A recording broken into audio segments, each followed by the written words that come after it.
CNN obtained thousands of text messages to and from former Trump White House Chief of Staff Mark Meadows. The messages cover the time period just before the 2020 election and nearly through Biden's inauguration, and were likely made available by the congressional committee that's currently investigating the January 6th Capitol riot. They reveal just how many Republican figures were on board with plans to keep Donald Trump in office, despite clearly losing the election to Joe Biden. For example, here's Representative Andy Biggs 3 days after the election to Meadows, laying out the plan for states that have Republican-led legislatures to appoint their own slate of electors for Donald Trump. Biggs claims it would be highly controversial, but comports with Supreme Court precedent in Bush v. Gore and the Constitution. Quote, "Is anyone on the team researching and considering lobbying for that?" Biggs asked. "Oh, you betcha, Congressman. They are." A day later, former governor of Texas, Rick Perry, texted Meadows, hyping up some so-called data-driven program that can clearly show where the fraud was committed. Quote, "This is the silver bullet," Rick Perry claims, signing his name to the bottom of the text. The pillow guy, Mike Lindell, sent a frickin' essay of a text to Meadows on December 20th, going over various election conspiracy theories. Lindell wrote, quote, "This is the biggest cover-up of one of the worst crimes in history. I have spent over $1 million to help uncover this fraud and used my platform so people can get the word not to give up. The people on both sides have to see the truth, and when they do, there will not be no civil war. People, including politicians, are fearing.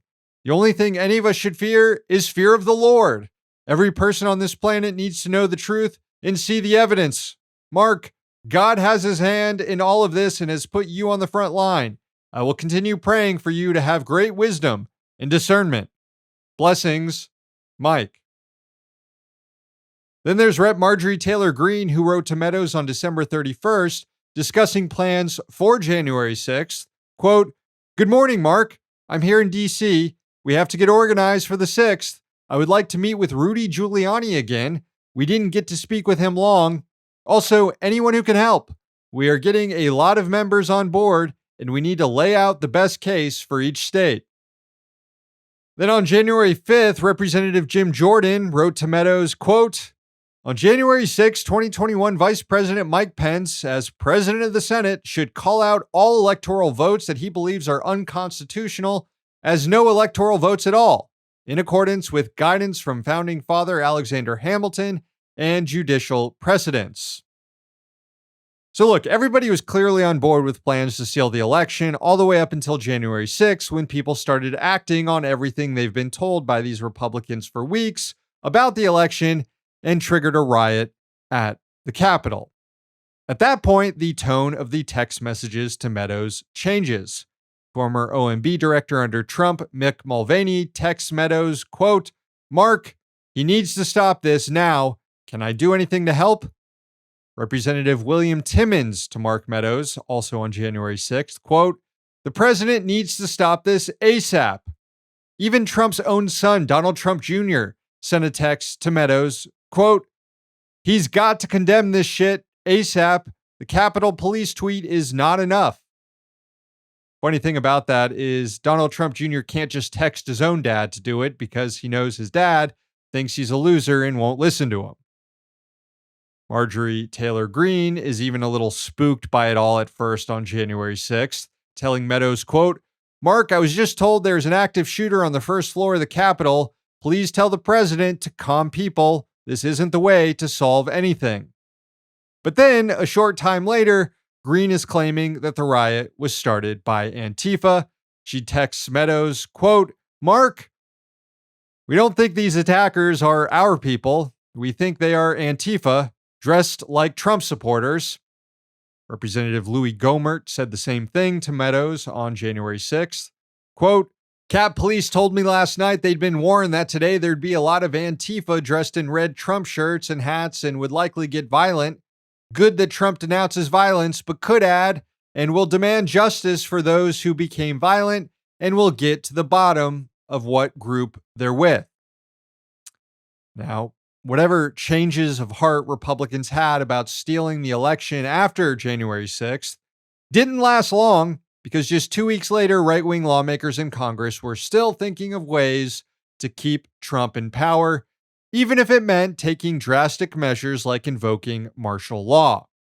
Here was a message to Meadows from Marjorie Taylor Greene on January 17th, quote, "In our private chat with only members, several are saying the only way to save our republic is for Trump to call for martial law.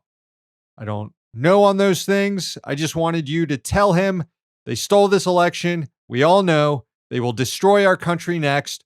Please tell him to declassify as much as possible so we can go after Biden and anyone else." Now, as we know, these anti-democratic impulses on the right lost out. Biden was sworn in as president and Trump accepted defeat and scampered away back to Florida. But these sentiments haven't dissipated. They've only grown stronger thanks to there being zero effort on the part of Democrats to actually punish members of the opposition party for planning a frickin' coup. During the impeachment proceedings, weeks after January 6th, Democrats didn't even call a single witness. Most lawmakers just wanted the process to be over with so that they could go on vacation. In states under the control of Republicans right now, have made changes to their election laws to give Donald Trump or whoever the GOP nominee is in 2024 advantages that they didn't have in 2020. In fact, Florida Governor Ron DeSantis, who himself might be running for president, just signed a new law this week that will make it easier for the state to reject ballots and kick people off the voter rolls. The law creates a special elections police unit with the power to investigate alleged voting crimes. We know how that'll be used. So when it comes to reactionaries dismantling whatever semblance of democracy the U.S. still has, January 6th marked the beginning of this process, not the end.